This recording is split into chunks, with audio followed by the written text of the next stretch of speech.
ایک شخص اپنے کام سے واپس آیا اور بستر پر لیٹ گئے۔ اس کی بیوی نے کہا، کیوں نہ ہم آج باہر چلیں؟ اس نے جواب دیا، میں کل رات سو نہیں پایا، مجھے سونے دو اور تنگ مت کرو۔ بیوی نے اسے چھوڑا اور سوچا شاید وہ بہت تھکا ہوا ہے۔ اگلے دن وہ واپس آیا اور بستر پر لیٹ گیا۔ اس کی بیوی نے پھر کہا، کیوں نہ ہم آج باہر چلیں، موسم بہت اچھا لگ رہا ہے۔ اس نے جواب دیا، میرا موڈ ٹھیک نہیں ہے، مجھے اکیلا چھوڑ دو۔ بیوی نے اسے چھوڑ دیا اور خود سے کہا، شاید اس کا کام میں کوئی مسئلہ ہوا ہوگا۔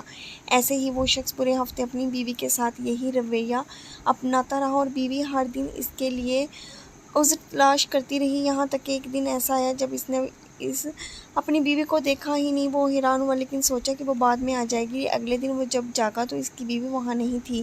اس نے کمرے کی میز پر ایک خط دیکھا جس میں لکھا تھا، میرے پیارے شوہر، معافیاں دینے کا دریا خشک ہو چکا ہے، صبر کی وادی بنجر ہو گئی ہے۔ اس ہفتے جو ابھی گزر گیا وہ ہفتہ تھا جب تم پیدا ہوئے تھے۔ میں چاہتی تھی کہ تمہیں دنیا کا سب سے خوش آدمی بنا سکوں، لیکن اس ہفتے تم نے مجھے یہ خواہش دلائی کہ کاش تم پیدا ہی نہ ہوئے ہوتے۔ تم نے محبت کی شمع بجھا دی، خوشیوں کا کیک کاٹ دیا اور میرے دل کو ٹکڑے ٹکڑے کر دیا، اور میں تمہیں دینا چاہتی تھی۔ ہر سال تمہاری سالگرہ پر میں یہ دعا کرتی ہوں کہ میں تمہارے ساتھ نہ رہوں۔ تمہاری بیوی۔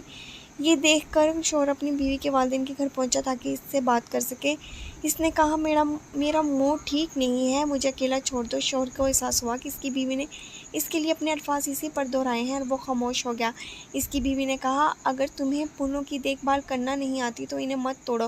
اگر تم ایک پھول توڑ لو اور پھر اس کی دیکھ بھال نہ کرو تو وہ مرجھا جاتا ہے اور وہ مر جاتا ہے، اور میں وہ پھول ہوں جسے تم نے توڑ لیا تھا اور مرجھا گیا، جبکہ میں تمہیں خوش کرنے کی کوشش کرتی رہی۔ اپنے پھول کی دیکھ بھال کرو اس سے پہلے کہ وہ مرجھا جائے، کیونکہ انسان کبھی کسی کی قدر نہیں کرتا جب تک کہ وہ اسے کھو نہ دے۔